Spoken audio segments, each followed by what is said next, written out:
today's discussion?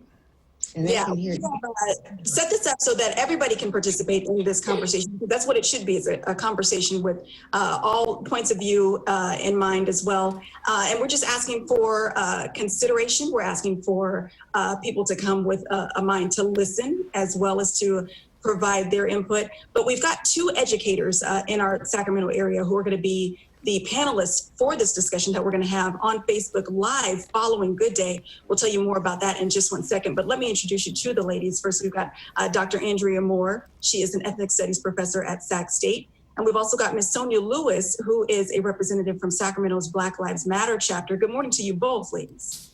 Good morning.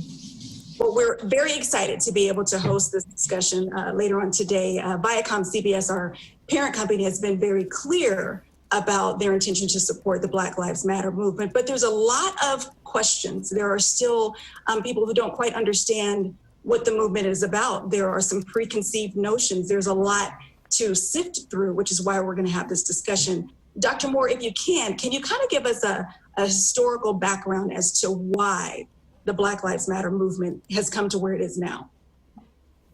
Ooh, that's a loaded question.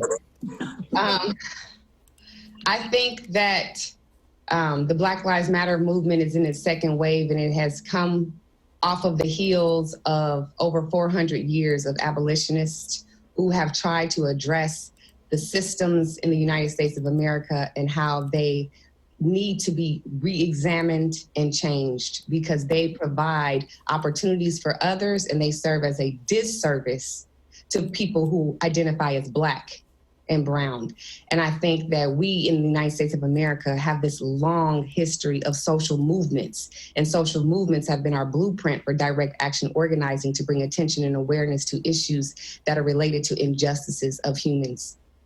Okay, and we are looking at some of the demonstrations and the protests, and I always like to point out demonstrations and protests completely different from looting and rioting. That's not at all what we're talking about. We're talking about what the movement is. Sonia, as a member of the Black Lives Matter chapter in Sacramento, when people say all lives matter in response to Black Lives Matter, how do you go about educating?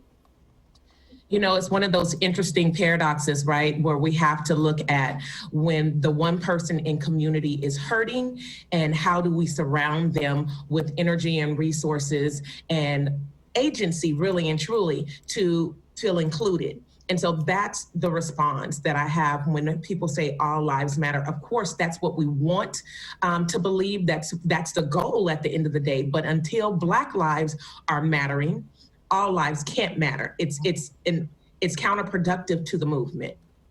And there's been a lot of support from different community members. The Sikh community has come out recently. There's been a lot of support from non-African Americans who are also supporting the Black Lives Matter movement, called allies. So I think in this discussion, it's going to be paramount that we kind of draw parallels between all different lives and how, as a collective, this country can function better. Yes.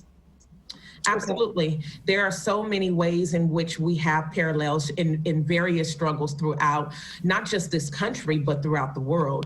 I have had the privilege of being called upon to speak at several of the rallies here in Sacramento, from the Black and Brown Shut It Down to the Sikh Organizing Youth Committee. Today I will be talking with and expressing words with the Muslim community. And so there are lots of organizations who say it's time that we lend our voice to a movement, because we know that when we are together, we are stronger. That includes our Asian community, who oftentimes see themselves as the model minority, right? And so being a model minority sometimes means that you are preferring your proximity to whiteness than to your proximity to culture.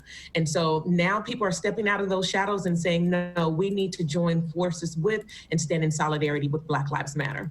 Well, obviously there is a lot to sift through, and that's why we're asking you, our viewers, to join us in on this conversation. This will happen live on Facebook immediately following Good Day. So from 10 to 10:30 on the Good Day Facebook page, you are welcome to comment. And again, we're just asking you to come with a thoughtful mind and a huge heart to have a discussion to try to heal and understand. Ladies, I thank you for your time, and I will see you in about 11 minutes. All righty. All right, ladies. Thank you so much. Guys, back to you. Sounds good. Sounds good. And so we get to just